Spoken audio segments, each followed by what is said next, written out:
আবারও বাংলাদেশ বিরোধী প্রচারণা চালানো হচ্ছে সামাজিক যোগাযোগ মাধ্যমে। বিভিন্ন অ্যাকাউন্ট ও পেজ থেকে ছড়ানো হচ্ছে বিভ্রান্তিকর ও উস্কানিমূলক প্রচারণা।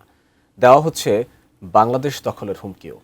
কিন্তু কারা, কী উদ্দেশ্যে এবং কিভাবে ছড়ানো হচ্ছে এসব প্রচারণা, বিস্তারিত জানাচ্ছেন মেহেদী হাসান। বাংলাদেশে হিন্দু নারী ও কন্যাদের উপর অমানবিক নির্যাতন চলছে এমন দাবি তুলে সামাজিক যোগাযোগ মাধ্যম এক্সে একটি ভিডিও ছড়িয়ে দেয় ভারতের একাধিক অ্যাকাউন্ট। ভেরিফাইড অ্যাকাউন্ট বিষ্ণু পাঠক আজাদ সহ কয়েকটি অ্যাকাউন্ট ওই ভিডিও প্রকাশ করে দাবি করে বাংলাদেশে দ্রুত হামলা চালিয়ে দেশটিকে ভারতের সঙ্গে যুক্ত করা উচিত। পোস্টগুলোতে সরাসরি বাংলাদেশ দখলের আহ্বান জানানো হয়।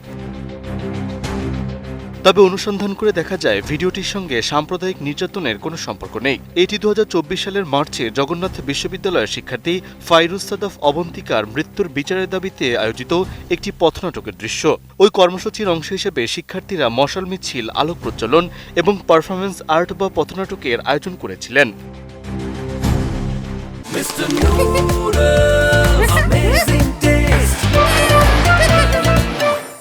রিভার্স ইমেজ সার্চে একই ভিডিওর দৃশ্য 2024 সালের 17 মার্চ প্রকাশিত এটিএন নিউজের ইউটিউব প্রতিবেদনে পাওয়া যায়। সেখানে স্পষ্টভাবে উল্লেখ করা হয় এটি অবন্তিকার মৃত্যুর বিচারের দাবিতে শিক্ষার্থীদের প্রতিবাদ কর্মসূচির অংশ।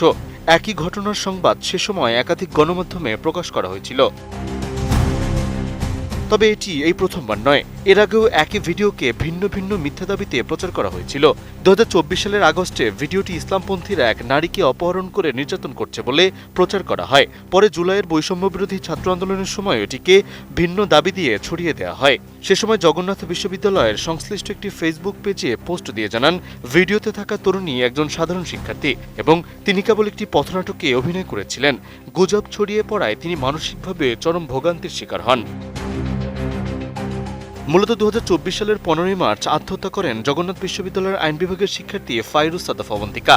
ওই ঘটনার বিচার এবং ভবিষ্যতে এমন ঘটনার পুনরাবৃত্তি ঠেকানোর দাবিতে ধারাবাহিক আন্দোলন করেন শিক্ষার্থীরা। সেই আন্দোলনের অংশ হিসেবে মঞ্চস্থ হওয়া একটি পথনাটকের দৃশ্যই এখন আবারও ভুয়া দাবি দিয়ে ছড়িয়ে বাংলাদেশ বিরোধী প্রচারণা ও উস্কানির হাতিয়ার হিসেবে ব্যবহার করা হচ্ছে। মেহেদী হাসান, এটিএন নিউজ।